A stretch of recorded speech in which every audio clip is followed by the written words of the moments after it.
যেন 20 জুলাই আন্দোলনলৈ ভয় মোদী চৰকাৰৰ আৰু তাৰ পাছতে আজি পুৱা এই পৰিৱেশ।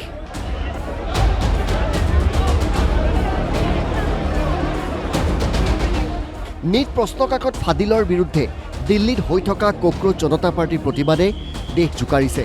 যন্তৰ মন্তৰ প্ৰতিবাদস্থলীত শনিবাৰে পুৱা 7 বজাত সৃষ্টি হ'ল অভূতপূৰ্ব পৰিস্থিতিৰ। হঠাৎ চিভিল ড্ৰেছত আহিল বৃহৎ আৰক্ষীৰ দল। বিগত 20 দিনে আমৰণ অনশন কৰি থকা বিশিষ্ট বিজ্ঞানী তথা সমাজকৰ্মী সুমন ৱাংচুকক লৈ গৈ চিকিৎসালয়ত ভৰ্তি কৰোৱালে। অসামৰিক পোছাকত অহা আৰক্ষীৰ সৈতে প্ৰচণ্ড হতাহতি ঠেলা হেঁচা লিপ্ত হ'ল অনশনস্থলীত উপস্থিত থকা শিক্ষাৰ্থী তথা কক্ৰোচ জনতা পাৰ্টীৰ সদস্যসকল। কিন্তু অতি সুপৰিকল্পিতভাৱে দিল্লী আৰক্ষীয়ে বগা কাপোৰে ঢাকি এম্বুলেন্সত লৈ গ'ল সুনম ৱাংচুকক।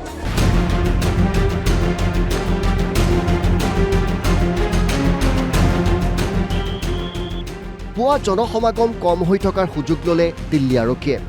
বাধা প্ৰদান কৰা শিক্ষাৰ্থীক লাঠিচাৰ্জ কৰাৰো অভিযোগ উঠিছে। সিজেপিৰ প্ৰতিষ্ঠাতা অভিজিৎ দীপকেকো অপদস্থ কৰিলে। तभी पुलिस के गुंडे यहाँ आए, सोनम सर को घसीटकर गाली गलौज करके लेकर गए। 60 साल से जो इंसान है, जो भूख हड़ताल पर बैठा हुआ था 20 दिनों से, 60 साल के इंसान को जो 20 दिनों से भूखा था उसको दिल्ली पुलिस गाली गलौज करके घसीटकर यहाँ से जबरदस्ती उठाकर लेकर गई। ये कहाँ लेकर गई हमें पता नहीं है। पुलिस वालों ने मुझे भी मारपीट की, मुझे भी सड़कों पर घसीटा और गेट बंद करके मुझे अंदर रखा और कहता है तू जंतर मंतर कैसा जाता है हम देख लेते हैं। और जब मैं चिल्ला रहा था मदद के लिए मेरा मुंह दबाया गया दिल्ली पुलिस के द्वारा और कहते क्यों चिल्ला रहा है तू बहुत चर्बी चढ़ी थी तुम लोगों में, अब दिखाते हम तुम लोगों को हम क्या है। যিগৰাকী সোনম ৱাংচুকৰ সমৰ্থনৰ বাবে কক্ৰোচ জনতা পাৰ্টি আন্দোলনে দেশব্যাপী সৰ্বস্তৰৰ জনতাৰ সমৰ্থন লাভ কৰিছে, সেইগৰাকী ব্যক্তিক আজি বলপূৰ্বকভাৱে অন্বেষণস্থলীৰ পৰা লৈ গৈ চিকিৎসালয়ত ভৰ্তি কৰোৱালে দিল্লী আৰক্ষীয়ে।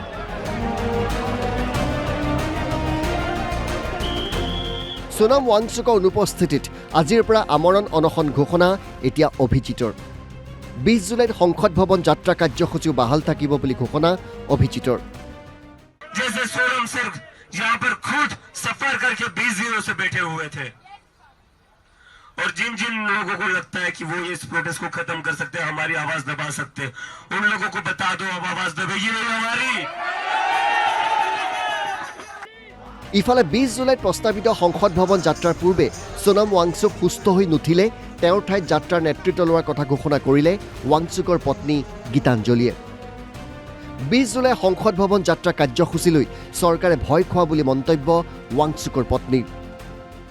मंडे मॉर्निंग यात्रा जो निकलनी है, अगर वो निकलेगी तो वो जस्ट दिल्ली में नहीं निकलेगी, पूरे देश में निकलेगी, क्योंकि हर शहर ये प्लान कर रहा है कि वो उसी वक्त वो भी यात्रा करे।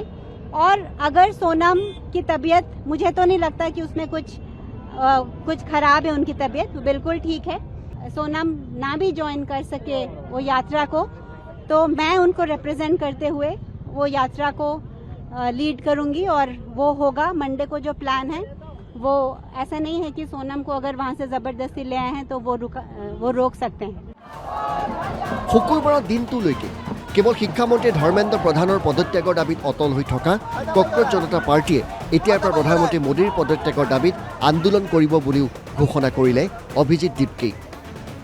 पुलिस वालों ने जो हरकत करी है वो गुंडों वाली हरकत है। ये लोग पुलिस नहीं, आप चोर हो, आप गुंडे हो, चुपके से सर को लेकर गए हो आप। और अगर तुम्हें ये लगता है सोनम सर को उठाकर ये आंदोलन खत्म होगा, नहीं होगा। आज तक हम धर्मेंद्र प्रधान का इस्तीफा मांग रहे थे नीट में जिन बच्चों की आत्महत्या हुई उनके जिम्मेदारी के लिए, लेकिन आज जो घिनौनी, आज जो नीच हरकत करी है सरकार ने, अब हम नरेंद्र मोदी का इस्तीफा मांगेंगे। সম্প্ৰতি দিল্লীৰ সফদৰজং হাস্পতালত কটকটীয়া নিৰাপত্তাৰ মাজত ৰখা হৈছে বিশিষ্ট বিজ্ঞানী তথা সমাজকৰ্মী সোনম ৱাংচুকক। বিগত 20টা দিনে কোনো খাদ্য গ্ৰহণ নকৰাৰ বাবে সোনম ৱাংচুক যথেষ্ট দুৰ্বল হৈ পৰিছিল আৰু স্বাস্থ্যৰ দ্ৰুত অৱনতি ঘটিছিল। लंबी उपवास की वजह से वो थोड़े वीक हैं और थोड़ा डिहाइड्रेशन है। उनके हमने सारे वाइटल मॉनिटरिंग चल रही है, उनके ब्लड टेस्ट हुए हैं, उसमें ये दिख रहा है कि थोड़ा डिहाइड्रेशन है।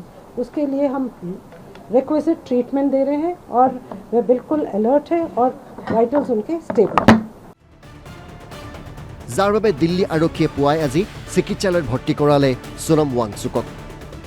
আদালতৰ নিৰ্দেশ পালন কৰিহে ৱাংচুকক হাস্পতাললৈ লৈ যোৱা বুলি বিবৃতি দিল্লী আৰক্ষীৰ। কিন্তু আদালতে নিয়মীয়াকৈ চিকিৎসাৰ প্ৰদানৰহে নিৰ্দেশ দিছিল কেন্দ্ৰীয় চৰকাৰক।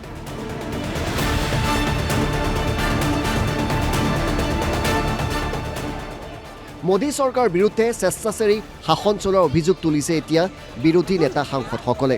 লগতে এই ছাত্ৰ আন্দোলনে মোদী চৰকাৰ পতনৰ ইংগিত দিলে বুলিও মন্তব্য প্ৰকাশ কৰিছে। सरकार 20 दिन तक सोई रही, उनका पूरी बॉडी जो है उनके ऑर्गन फेल हो गए। कोई बात उनकी जो रखी थी सोनम वांगचुक जी ने, उसका चर्चा नहीं हो गई।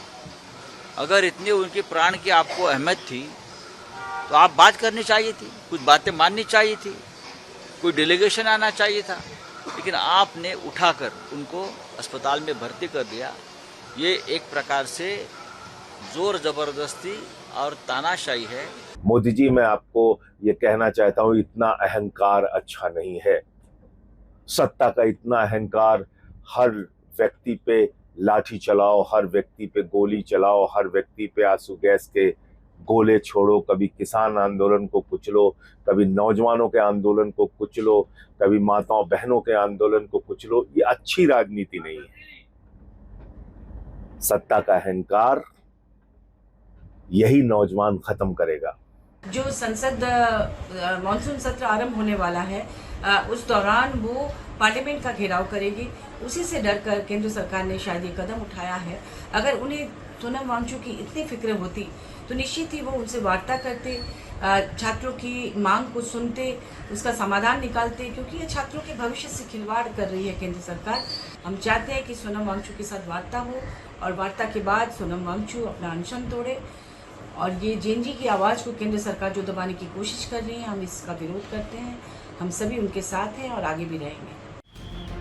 উল্লেখযোগ্য যে অনশনৰ ফলত সোনম ৱাংচুকৰ শাৰীৰিক অৱস্থাৰ দ্ৰুত অৱনতি ঘটিছিল আৰু তেখেতক চিকিৎসালয়ত ভৰ্তি কৰোৱাটো জৰুৰী আছিল।